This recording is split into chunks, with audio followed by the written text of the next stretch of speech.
the NTSB, the National Transportation Safety Board, came out with their preliminary findings today. I want to commend Chair Jennifer Hamady for the great work and great recommendations that came from the board. And I want to talk about their recommendations on how we're going to learn from this crash, but also their investigation and their recommendations. So first off, I want to talk about Route 4. That is the route that helicopters take on the Potomac River right off of runway 33. That's where this crash took place. And so I thought Chair Hamady, if I can bring up the graphic here, made an incredibly important point in her press conference.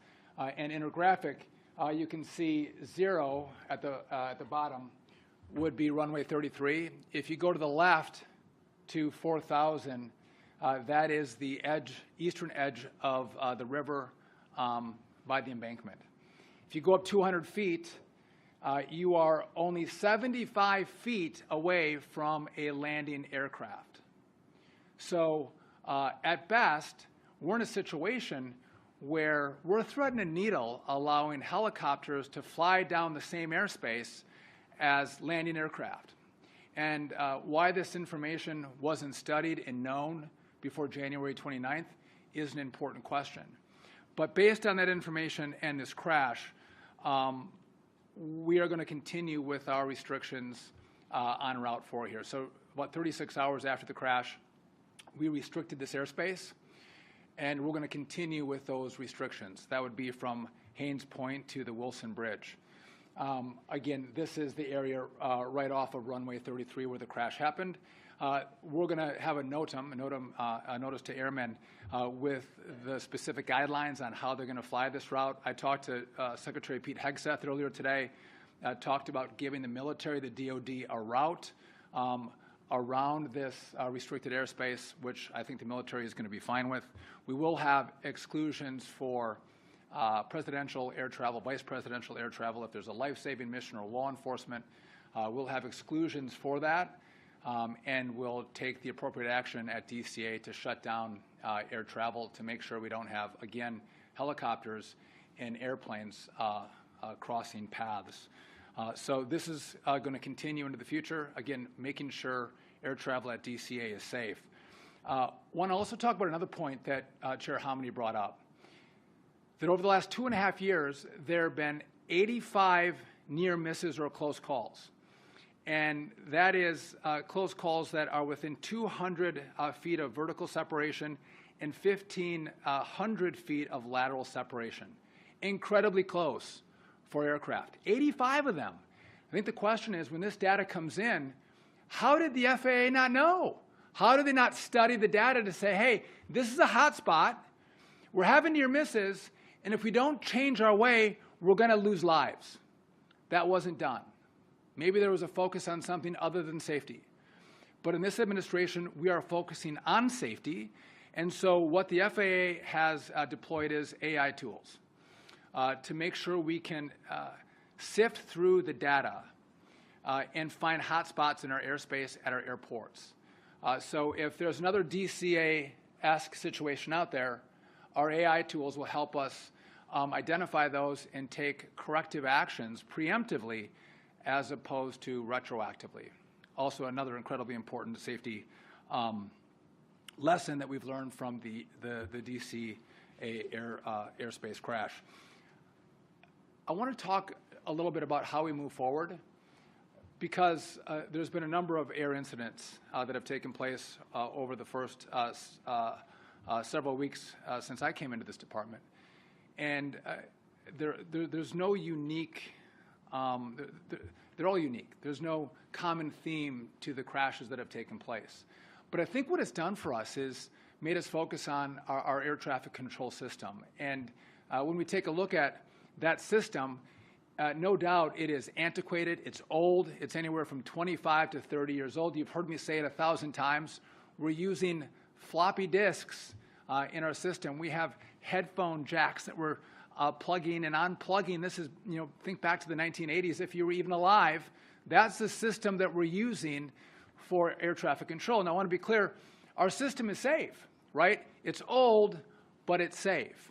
But we do have science to say, looking forward, we don't want to lose lives because we have a break in the system. So it has to be upgraded, and it's going to take money. And a lot of promises have been made from DOT and the FAA about upgrades to the system that have never happened. Again, this should have happened 4 years ago, 10 years ago, 15 years ago. But right now we're at a point where we can actually do it, and we can do it really fast. Again, we're thinking, 3.5, 4 years we can get this completed. A brand new air traffic control system, gold-plated, envy of the world. And so what we're looking at doing is they're not simple. This is high-tech stuff, but we are going to move from copper wires. We're going to go to fiber, wireless, and satellite, right? A combination of those three in our system. We have radar. Again, it works, but this is from the 1970s or early 80s is the newest radar that we use. We are going to get state-of-the-art, brand-new radar to feed into our cabs, into our towers, into our scopes.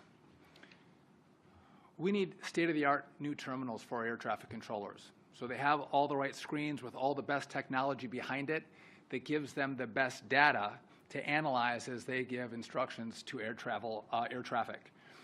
And finally, we're going to deploy resources for runway safety, new technology that will allow our air traffic controllers not to use binoculars in the tower to see where aircraft are at, but to actually have ground radar or sensors at our airports that will allow air traffic controllers to see where airplanes are at and better control their movements. We've heard a lot of news stories of just near misses on the tarmac. And how do you alleviate that? Take away the binoculars and give them technology so they can see on their screens where every aircraft is at. And I think by doing this, we are going to greatly improve our safety in the system, but it's also going to improve the efficiency that we have in American air travel, which I think will mean less delays, less cancellations, and again, better safety. Now, just a real quick point. This is going to cost money, and we're in an environment where there's a lot of cost cutting. We're looking for savings everywhere in government, and that's appropriate. I think we have a government that is far too bloated, far too fat. We can go on a diet, but that doesn't mean we don't see points that need investment. And this is a place that we need investment. So in the next couple of weeks, I'm going to come out with this plan. I'm going to share it with the Congress, get their feedback, let them put their fingerprints on it. But then I'm going to come back and I'm going to ask the Congress for all the money up front so we can expedite this process of building out this system. One of the problems is it takes too long. If you go 6, 8, 15 years, Congresses change, money changes, priority changes, administrations change, technology changes, and they do fits and starts. They start to upgrade technology, and it never gets completed. It's not that the Congress never gave any money. It's not that the FAA didn't want to do the upgrades. It just takes too long. So they have to give us the money. We're going to lay out our plan to actually do it really quickly. And again, this is the time. When you lose 67 lives, I think we can honor those who lost their lives by paying this forward and saying, you know what? We're going to make sure we've learned from this air disaster, and we're going to pay it forward so there's not other families that have to go through the pain and anguish of losing a loved one like these families had to go through. And I think that's how we honor them. That's how we pay it forward. And we do it by fixing the system and making it better and making it work. So again, to the recommendations that the NTSB have given us off this crash, we are adopting. We accept them. We were actually doing them 36 hours after the crash. And we'll look forward to hearing more from the NTSB as their recommendations and investigations continue. And with that, happy to take any questions you may have for me. Thanks.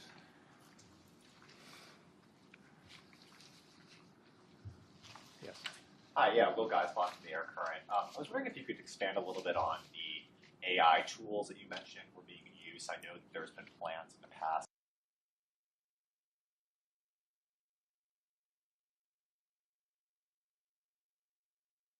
A little bit about where that's being used and when it started. So it was Liam. It was used in the last couple of weeks. We started using the AI tools, and again, we started with 12 airports where we have a lot of cross traffic to analyze the data and, again, look for hot spots. And in the next 2 weeks, we're going to deploy that to all of the airports around the country. So it's in the towers? It's in like at the airports and aircraft control towers? Well, as the information comes in, yes. At airports, through towers, yes. When that information comes in, again, whether you have near misses, again, I think it's a lot of information comes, and it's hard to parse through it. AI will help us look at it and see what information we can draw from it to make changes moving forward to prevent disasters. This is not the only DCA is not the only airspace that has this cross traffic. There's several other airports out there that have this, and again, do we have problems in those airports like we did in DCA? Yes. Secretary Duffy, it's Pete Luntine with CNN. When you think about the fact that the NTSB says there was 15,000 close calls over a 3-year period, 85 of them very close, how upset does that make you? And does it say that the FAA should have been looking at some of that more closely, because a lot of that sounds like it was publicly available data? Yeah. Yes. So does it piss me off? Yes. And that's not an appropriate word maybe for a secretary to use, but of course. That the data was there.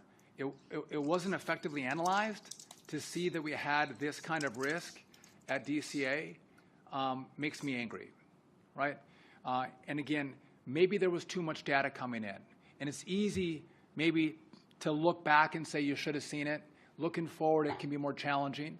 But it seems pretty clear someone should have seen, because pilots were talking about it. You've heard news stories, social media posts of pilots talk about these near misses. It's not like it was hidden in the data somewhere. If someone was paying attention, someone was on the job, they would have seen this. And so, again, this is a lesson for us to use the best tools possible today that we have available to us to analyze the data, and that's why we started to use AI. Quick follow-up. You talk a lot about speed when it comes to the FAA and changing the FAA, but I think those who have been indoctrinated there for a long time might say that's a dangerous thing because you don't want to sacrifice safety. So how do you find a happy medium there, and do you worry about maybe introducing some sort of danger here? So it's a good question. So speed versus safety. That's a wonderful question. And again, I could say you don't move fast and you don't have new technology, right? You're really safe with 1960s technology in our towers. I would say that's not a good solution. And so if you look at building out fiber, using wireless, using satellites, that can happen at the same time as we're still using our old fiber network, right? We're building it out. We can, in many places, we can put up our new radar at the same time we're using the current radar. It'll take some time to switch over, but we can do those two things at the same time. After fiber's laid, we can then come on the backside, choreographing how we do it, and start building out our terminals for air traffic controllers, right? So it has to be, many things can happen at the same time, but other things have to be choreographed. And again, the switchover and the training that goes into it is going to have to be done right, but we can't continue with the same system, right? And the reason it's not done is not because of money, not because there wasn't a will, but because we get killed by time. So you have to move fast. You can train. Listen, it's America. 4 years is still a long time to do this. To get people trained up, to get the technology deployed, to build the state-of-the-art air traffic control system, I think we can't accept anything but that. Yes? Hi, Secretary Duffy. Ali Versprell from Bloomberg News. You previously on Fox mentioned an 18-month time frame for rebuilding the air traffic control system. And right now you talked about 3.5 to 4 years. Can you kind of clarify what you're hoping to get done in 18 months versus the multi-year timeline? The question was 18 months to now 3.5 years. What happened? Listen, I'm not going to do it. We're not going to do a partial. We are going to give you a brand new system, the best of the best, state of the art, and I think we're America. We deserve that. We should have that. So I'm putting everything in to give America the best air traffic control system possible. And again, I think the American people want it, and I think the Congress wants it, and I'm going to give them a plan that'll show that we can do it. Yes. Secretary Duffy, Dave Shepardson from Reuters. So are you going to maintain all the existing restrictions on helicopters at DCA? And can you talk about the fact that the helicopter was not using ADSB out, and whether you want the military to use that safety system on routine training missions. And just on the congressional side, the Prime Administration asked for $8 billion. It sounds like what you're talking about is something much higher than that to get a new system and address all the antiquated parts of the. So, yeah, so it's going to be a lot of money, but in regard to how Washington spends money, I think it's going to be a pretty reasonable number. And again, I'm all for efficiencies and slimming down the size of our government, but there are things you have to invest in, and we'll try to do it as cost effectively as possible. But it'll be tens of billions of dollars to fix it, I believe. And again, the Congress sends the money. The Congress, there are smart legislators who understand this space very well, and we'll look for their feedback. Also, with regard to the communication systems that the DoD uses, that's additional conversations we have to have with them about what they should deploy when they fly in civilian airspace. In terms of the existing restrictions, are you maintaining all the current restrictions on helicopters? Yes, we are. We might make some modifications. Again, as this was 36 hours after the crash, so now with the report, I want to make sure that we have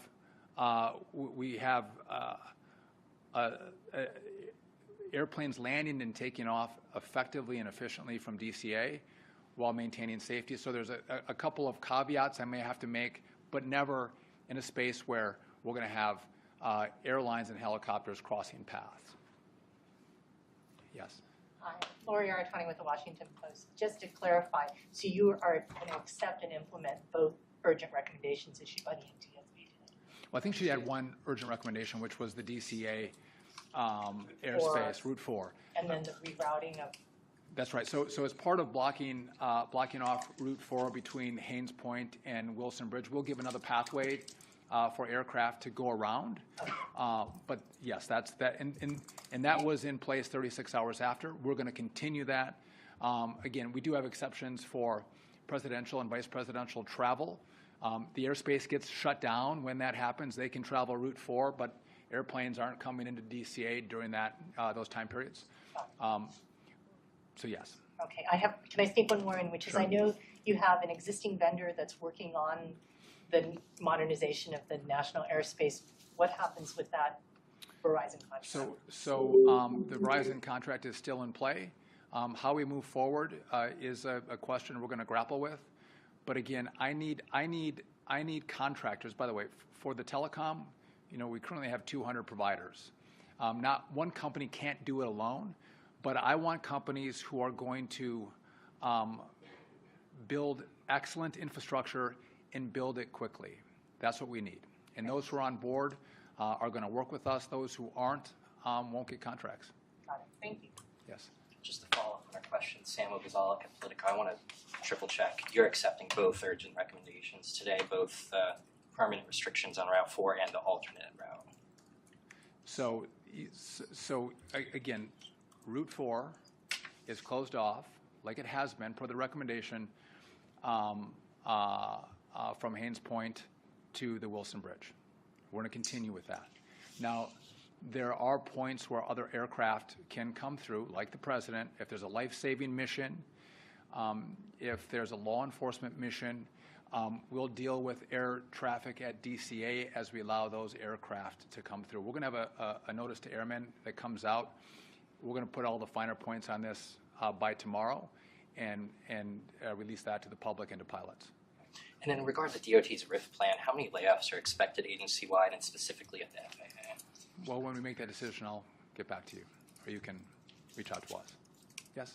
Hi, Tia Humphries with ABC News. A part of the alternate routes with the cancellation of using Route 4, does that include flying over residential areas at all, or just another body of water? We're gonna put all the details out on that tomorrow, so you'll see what the plan looks like.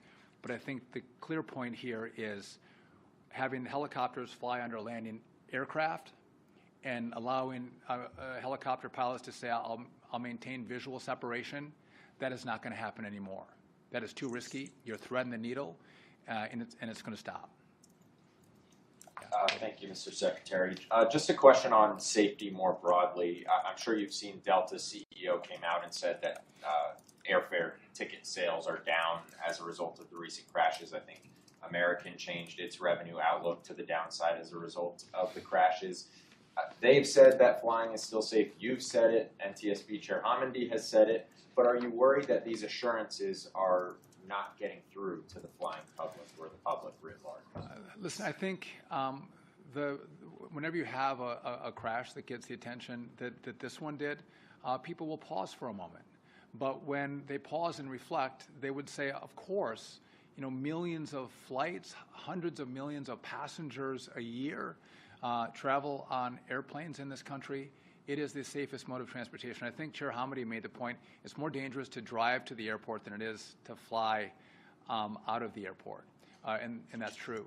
Again, and we have to work on this number. We lose over 40,000 people a year in car crashes. Way too many. We got to bring that number down. We don't lose anywhere near that number in air travel. So again, this is incredibly safe. But again, I think what I'm doing is learning lessons from what happened in the last month, but then also looking at what risks do we have in the future, and let's fix those risks before we have any loss of life. One more question? Yeah. I have a weird technical question that you might not be able to answer. The FAA instituted, I think, 45 of the runway interference technology, and how does that differ from the AI technology? Is that a wonky question? So Yeah. Last year, the FAA instituted like 45 of the radar technology at the. I'll connect with my. Okay. Then I'm going to pivot to another question. A lot of That's the deal. a lot of the stuff that you're saying about the fixing the NAS and everything like that, that's not new, right? The transition to fiber, that was a part of the FAA restructuring. What's new here? Is it just that this is the time to actually, you've got the momentum, let's do it? So a couple things are new. We're going to do it all at the same time, right? That doesn't mean we'll switch over all at the same time, because I think CNN asked or made the point that can be risky. We want to make sure we train and have a smart switchover, but we're not doing a step-by-step approach, right? And to your point, you'd say, well, let's look at next gen. We already said we're going to do it.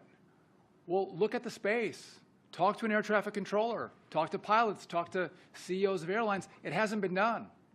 And so our mission is to have, and I've made this call, and I've had a lot of feedback.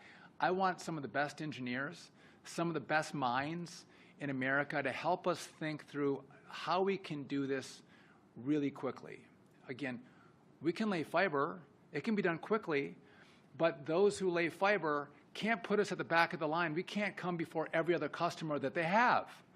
They should put us at the front of the line to make sure they do our work first. And again, with that kind of focus, I think the promises that have been made for over a decade that have never come to fruition can actually happen.